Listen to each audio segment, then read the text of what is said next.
നമ്മുടെ സംസ്ഥാനത്ത് അടുത്ത കാലത്തുണ്ടായ വലിയ ദുരന്തമാണ് മുണ്ടക്കൈ ചൂരൽമല ദുരന്തം.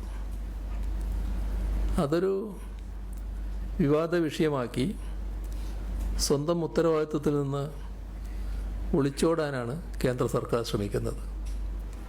അതൊരു ഖേദകരമായ നീക്കമാണ്.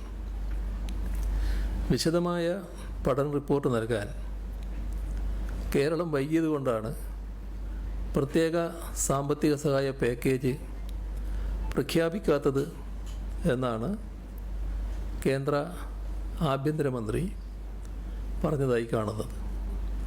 ഇത് തീർത്തും വസ്തുതാവിരുദ്ധമായ കാര്യമാണ്. അതിലുള്ള നമ്മുടെ നാടിൻ്റെ, കേരളത്തിൻ്റെ പ്രതിഷേധം രേഖപ്പെടുത്തുന്നു. നമ്മുടെ ദുരന്തം സംഭവിച്ച് ജൂലൈ 30 പുലർച്ചെയാണ്. മേപ്പാടി പഞ്ചായത്തിൽ മുണ്ടക്കൈ, ചൂരൽമല, അട്ടമല, പുഞ്ചിരിമട്ടം, കുഞ്ഞോ ഇവിടങ്ങളിൽ ഉരുൾപൊട്ടലുണ്ടായത്. രാജ്യത്തെ ഏറ്റവും വലിയ ദുരന്തങ്ങളിൽ ഒന്നായിരുന്നു അത്. അതുകൊണ്ടാണ് ഏതാനും ദിവസങ്ങളിൽ തന്നെ കേന്ദ്ര സംഘം ഇവിടെ എത്തി സ്ഥിതിഗതികൾ വിലയിരുത്തുകയും അവലോകനം നടത്തുകയും ചെയ്തത്. കേന്ദ്ര ആഭ്യന്തരമന്ത്രിയെക്കുറിച്ച് പറഞ്ഞാൽ അദ്ദേഹം ആദ്യമായല്ല വയനാട് വിഷയത്തിൽ പാർലമെൻറ്റിനെയും പൊതുസമൂഹത്തെയും തെറ്റിദ്ധരിപ്പിക്കാൻ ശ്രമിക്കുന്നത്. ഇല്ലാത്ത കാലാവസ്ഥാ റിപ്പോർട്ട് വ്യാജമായി ഉദ്ധരിച്ച് പാർലമെൻറ്റിനെ തെറ്റിദ്ധരിപ്പിക്കാൻ മുൻപ് അദ്ദേഹം ശ്രമിച്ചു. കേന്ദ്രം ഉരുൾപൊട്ടലിനെ പറ്റി കൃത്യമായ മുന്നറിയിപ്പ് നൽകിയിരുന്നു. എന്നിട്ട് കേരളം എന്താണ് ചെയ്തത്?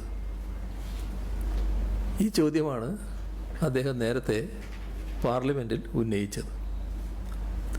അങ്ങനെയൊരു മുന്നറിയിപ്പ് ഉണ്ടായിരുന്നില്ല എന്ന് അപ്പോൾ തന്നെ തെളിവ് സഹിതം വ്യക്തമാക്കപ്പെട്ടു. അന്നത്തേതിൻ്റെ ആവർത്തനമായി വേണം ഈ കഴിഞ്ഞ ദിവസത്തെ പാർലമെൻറ്റിലെ പ്രസ്താവനയെയും കാണാൻ. ആഗസ്റ്റ് 10 പ്രധാനമന്ത്രി ദുരന്തബാധിത പ്രദേശങ്ങൾ സന്ദർശിച്ചത്. കേന്ദ്ര സംഘത്തിന് മുൻപാകെയും പ്രധാനമന്ത്രിയുടെ മുൻപാകെയും ദുരന്തത്തിൻ്റെ പശ്ചാത്തലത്തിലെ കേരളത്തിൻ്റെ ആവശ്യങ്ങൾ ആ ഘട്ടത്തിൽ തന്നെ കൃത്യമായി അവതരിപ്പിച്ചിരുന്നു. ഒട്ടും വൈകാതെ ആഗസ്റ്റ് 17 ദുരന്തത്തിലുണ്ടായ നഷ്ടവും ദേശീയ ദുരന്ത പ്രതികരണ നിധിയുടെ NDRF മാനദണ്ഡങ്ങൾക്കനുസൃതമായി കേരളത്തിന് ആവശ്യപ്പെടാവുന്ന തുകയും ഇനം തിരിച്ച് തയ്യാറാക്കി സംസ്ഥാന സർക്കാർ കേന്ദ്രത്തിന് നിവേദനം നൽകി. പ്രതീക്ഷിക്കുന്ന ചെലവുകളും വരാനിരിക്കുന്ന അധിക ചെലവുകളടക്കം ഉൾപ്പെടുത്തി ദുരിതാശ്വാസ പ്രവർത്തനങ്ങൾക്കായി 1202 കോടി രൂപയുടെ പ്രാഥമിക സഹായമാണ് ആവശ്യപ്പെട്ടത്. പ്രധാനമന്ത്രിയുടെ സന്ദർശനത്തിന് ശേഷം 100 ദിവസത്തിലധികമായി. മെമ്മോറാണ്ടം സമർപ്പിച്ചിട്ട് 3 മാസത്തിലധികമായി. കേന്ദ്ര സംഘം വന്നുപോയിട്ടും മാസങ്ങളായി. ഇതിനിടയിൽ മറ്റു പല സംസ്ഥാനങ്ങൾക്കും രേഖാമൂലം ആവശ്യപ്പെടാതെ തന്നെ സഹായം നൽകിയിട്ടുണ്ട്. എന്നിട്ടും പ്രത്യേക ധനസഹായമായി 1 രൂപ പോലും കേരളത്തിന് ഇതുവരെ ലഭിച്ചിട്ടില്ല.